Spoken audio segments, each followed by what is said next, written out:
Hey there, Patreon backers. It's another one of Scott's Shelves. This is looking at another game that's from my personal game shelf. And this one is Fearsome Floors by Friedman Rogers. No, by Friedman Fries, the great green haired German game designer. And this is a moderately early one in his career, but a lot of fun. I love it a lot. My family loves it.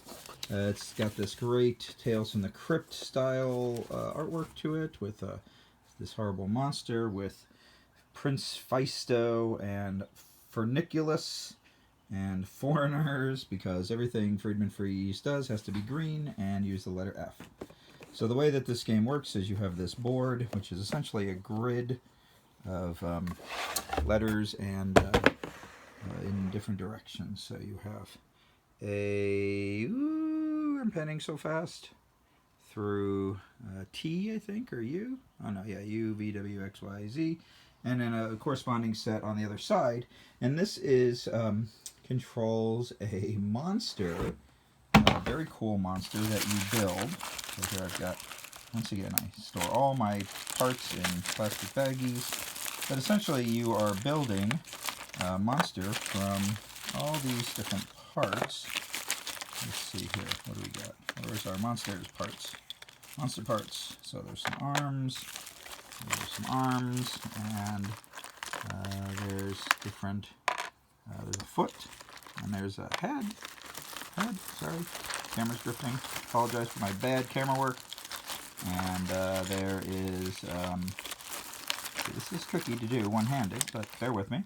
Oh, there you go, torso, and there's all different patterns, so you can make all, there's like about, I don't know, 6 or so different parts. There's an arm, there's a jelly foot. Come on, there's got to be there's my favorite head in here somewhere. Oh, here we go, here it is. We've got this crazy eyeball, looks like the Misfit, or not Misfits, the, what's that band? The Remainders? No, not the Remainders. I forget what their name is. Residents, that's it. So anyway, what you do is you put this boy together. He's kind of a papercraft type jobby here. Hang on. Sorry. And so there we go. We've got head on the body, and then you go ahead and do that with the arms. So oh no, my head fell off here. Let me do this. Oh man, this is going to be horrible. I apologize so much for this in advance. I'm putting together arms, another arm. I've got feet, another foot. All right, one more, almost done. Oh my gosh, did I just cover that up? Sorry, terrible. Ugh, I went to film school and everything. I'm so embarrassed. And you end up with a little monster guy like this. And then the monster goes onto the board here. He has a starting position there's an entrance and an exit. And the goal of the game is you've got these little guys here. Ooh. Little guys here, then you get a team of them, like 3 or 4, depending on how many players are playing. And on that, you'll notice there's a number, 2 different numbers. There's a white number, a 4 in this case, and a 3 on the other side. And this represents the movement these guys can do on their turn. So you can go like 1, 2, 3, something like that. Can't go diagonal.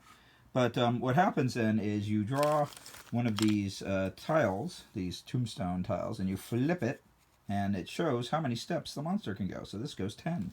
So the monster would go 1, 2, 3, 4, 5. But if he sees your guy, he turns 6, boop, and he eats your guy. But on the first turn, he's okay. He just goes back to start.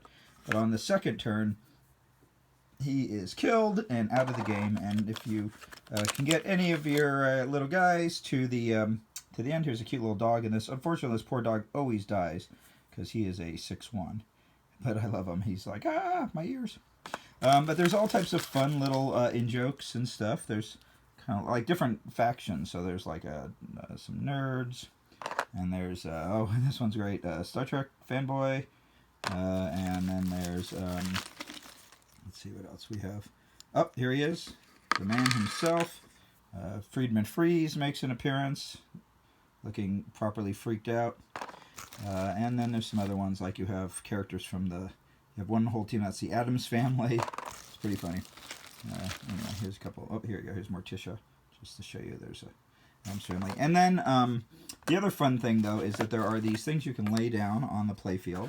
So, for example, they have particular spots they go with the setup, but they're blood spots. So if you hit a blood spot, so say you're running away from the monster here, so the monster is over here, and you're running away from him on your turn, you can go wee and like slide across the blood spot, so it gives you some extra movement, but the monster too can slide across it. He'll eat you. And then there's some other cool things, like there's some blocks that you can use. You can push the blocks around. There we go, there's a block. You can push the block on your turn, but the monster, let's say the monster was here, rather than turning, his head fell off, his eyeball fell off. Well, here, we'll give him a different head. Here's a Nosferatu head we can put on this guy, right there. He won't be able to see you. The block blocks his view, and so he just keeps going. So a strategy is to kind of run and hide behind the block so the monster doesn't see you. The other funny thing is that if the monster is stupid, because they had to solve some AI problems, so if you ever have characters that are equidistant, the monster goes through them, and if the spaces are equal, he'll just go, I don't know who to kill, I'm just going to keep going. So a very clever game. So essentially the goal of the game is to get as many of your guys out alive before the monster kills you, but that isn't always easy. I don't know how hard it is to find Fearsome Floors anymore. It's probably out of print, I'm sure, or you can probably find it on eBay or something. But I highly recommend it. This is a great game. It's good for all ages, despite its slightly morbid theming and the fact that there's blood and stuff, but I don't know if that's really it's more cartoony. I don't know. It's up to the parent, I guess. But I like it a lot. I've been playing it with my kids for a long time, since they were little kids, and it is a family favorite. So there you go. That is my game for today. Fearsome Floors by Friedemann Friese, published by Rio Grande Games. Unfortunately, no longer with us, but there you go. Rio Grande Fearsome Floors. I hope you enjoyed this peek at another game from my shelf.